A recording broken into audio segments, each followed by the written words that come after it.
YouTube, what up? Today we got Larry Bird destroys the modern NBA. Let's get right into the video. We ain't even gonna play. We ain't even gonna play. Play basketball, we'd have a game. It's disgraceful. It's embarrassment to me. I mean, they should be embarrassed. So I went to Larry, and I said, Larry, what was your attitude toward All-Star games? I wanted to win. We played competitive games. No, you don't want anybody to get hurt, but you played basketball, and you wanted to win. And now it's the East for the fast break. Behind is back to Govan, and Larry stayed with. The scoring table is not yet clear. This is a three-pointer. That's what I'm talking about. That's why he's the MVP. When it comes to the 2020s era, really the past 10 years of basketball, there's two things everyone's noticed. First off, the rapid increase in threes taken, which of course detrimental to the game, but also the erosion of defense. Jimmy, nice double. Duncan was by himself. Hero, he'll tee it up. I think 3 of 13 now are just, This is embarrassing for LA. Crazy. This is by far the worst team that has ever sat in this locker room. And as bad as those two crimes are, there's one that's a tad bit worse. And this one deals with the All-Star game. As the All-Star game back in the day, it was a pretty compelling event, almost must-see TV.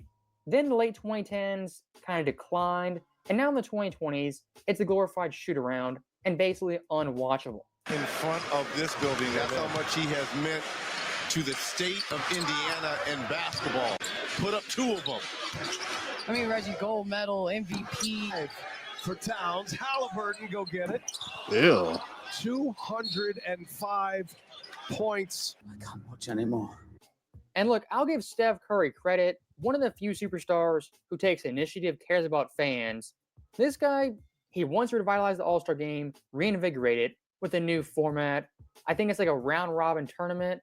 It's something new they've never done. It's kind of a gimmick, but at least he's trying. Now, for Steph, the one thing he doesn't realize, the All-Star game, the format, the teams, that's not the problem. The real problem boils down to the players giving effort, having pride in the game, and feeling obligated to put on a show for the fans. Yeah, man. These players just need to respect the game, respect the players that paved the way so you can play this game and make more money playing this game. Respect the fans that fill up these arenas so you can get this money as well.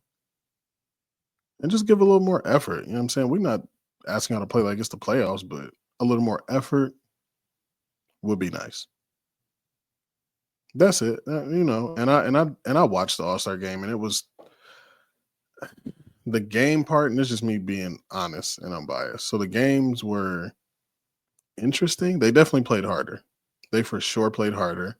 I didn't like the rookies and sophomores being integrated because why? You know what I'm saying? Like, why?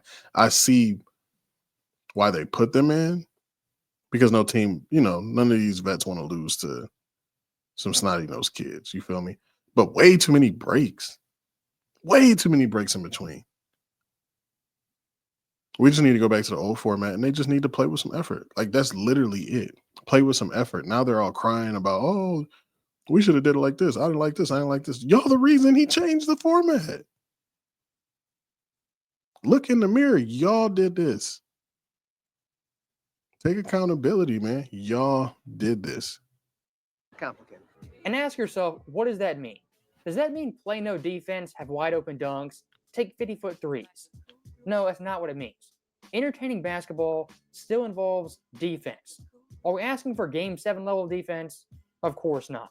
But just have some pride in defense, a little bit of pride in stopping your guy and helping your team win. And getting to the main topic of the video, that of course involves Bob Ryan, legendary columnist, as well as Larry Bird. And I'm sure you guys know this by now, Bird at this point doesn't make many public statements, public appearances.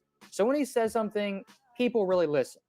And according to Bob, when they talked, Bird just trashed the All-Star game, couldn't stand it.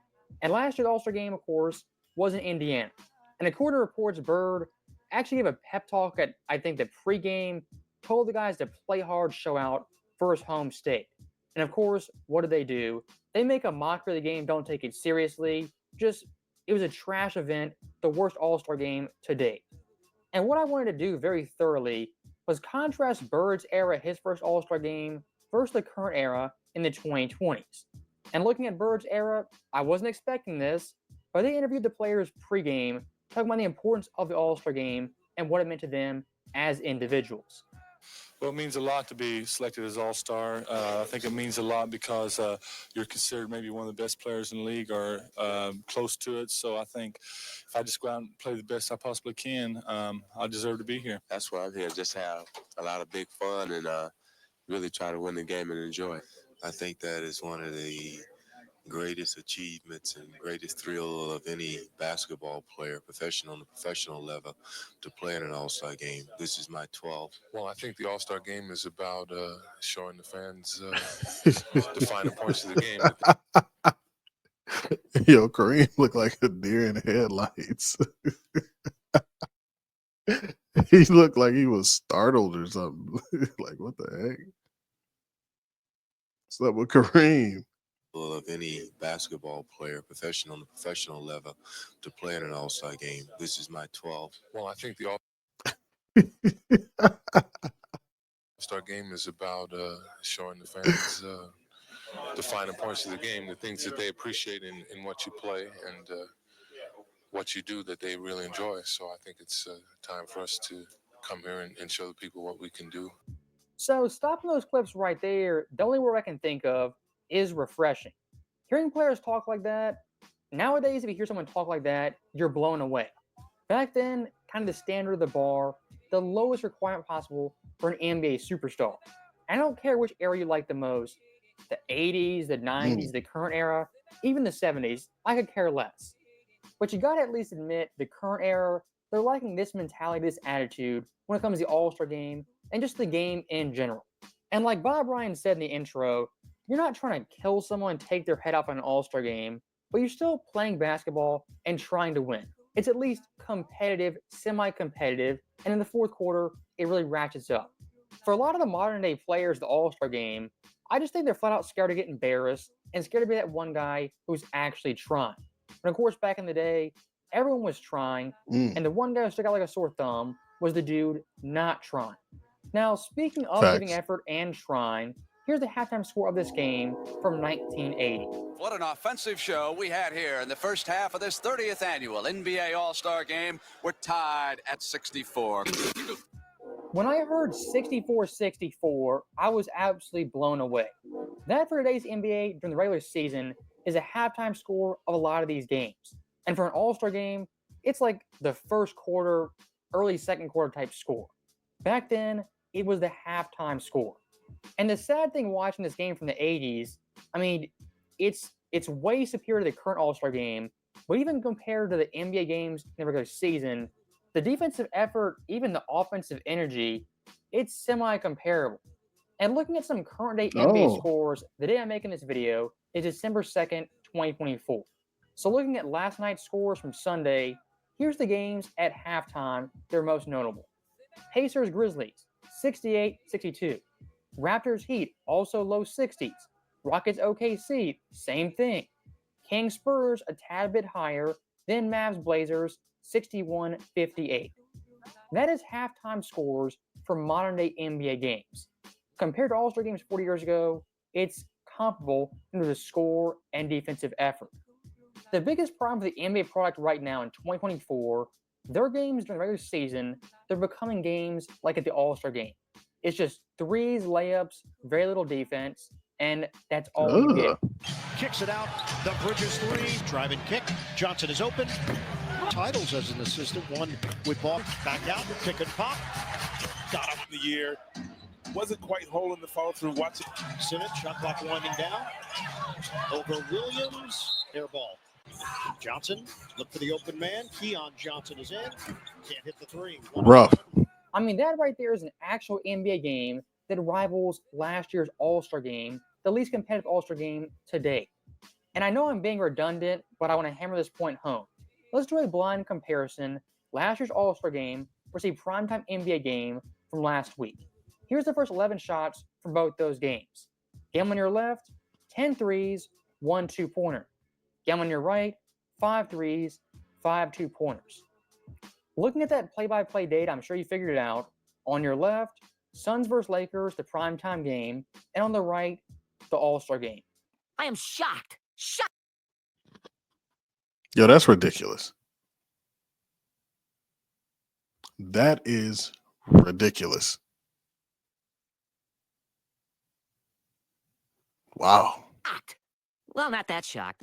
And look, my stance on threes is pretty simple. The three-pointer's been around for close to 45 years. And for the first 30 years, it was a good thing, it wasn't abused, and wasn't taken advantage of. Nobody wants to see 45 threes taken again, again, and again, and that's all you do. That's unwatchable. It's not good basketball. And one last thing I do want to do very quickly, when looking at Larry Bird's All-Star games, his last real prime peak year as an All-Star was 1988. The excitement that the All-Star game generates, it never gets old to play against them all season long. Now, I'm going to see what it's like playing with them and see if I can blend my talents with their talents. I'm not thinking about outshining these guys. I just want to be out there and compete with these guys. It's a great honor. There's no question about that. The thing is, if I didn't get picked, I'd be pretty upset, so I'm glad I'm here.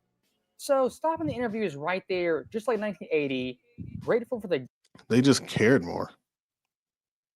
Clearly, they just cared more. And the word that you keep hearing is compete. Game, the players, just honored to be a part of the event and show out for the fans. And if you watch this game, just watch the first quarter, the level of defense and effort, intensity, compared to the current day NBA, this year's All-Star game had more of that on both ends of the floor. Early in the game. And they go to the loop pass. It was short. Thomas going to Jordan. And here comes Matt Lieber. Snubbed a year ago. He's an all-star now. So already we have a lot of shooters, but we see a little defensive aggressiveness by the East. Who would you like to match up against? And Magic Johnson said, I want to play Jordan. They double team him on the pick and roll. Karl Malone here's a 4-on-3 for the Western Star. English didn't have control, and Jordan makes the block. To Wilkins, open court. The starting center. No.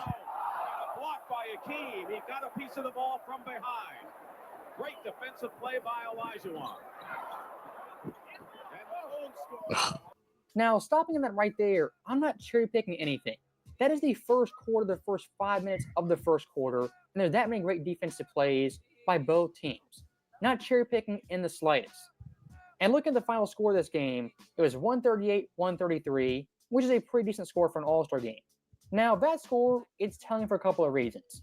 First off, compared to the modern NBA, already this year, 29 teams have scored 134 points or more. What does that tell you guys? Teams nowadays, during the regular season, aren't giving effort like superstar players back in the day. He ain't lying.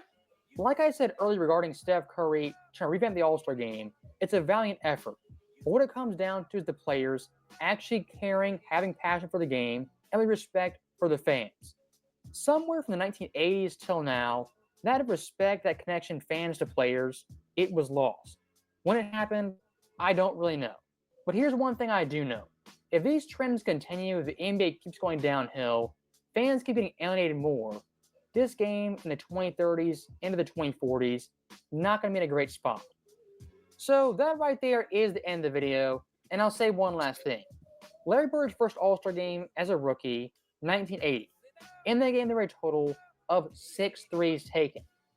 1988, the total threes taken was 11. Now, 2024, guess this number. 168. Like I said earlier, three-pointers, if they're not abused, spammed, just overused, they're fine. When you're taking nearly 170 of them, that's when the game's gone too far. The bounce of power has tipped too much in one direction. As always, thank you guys for watching.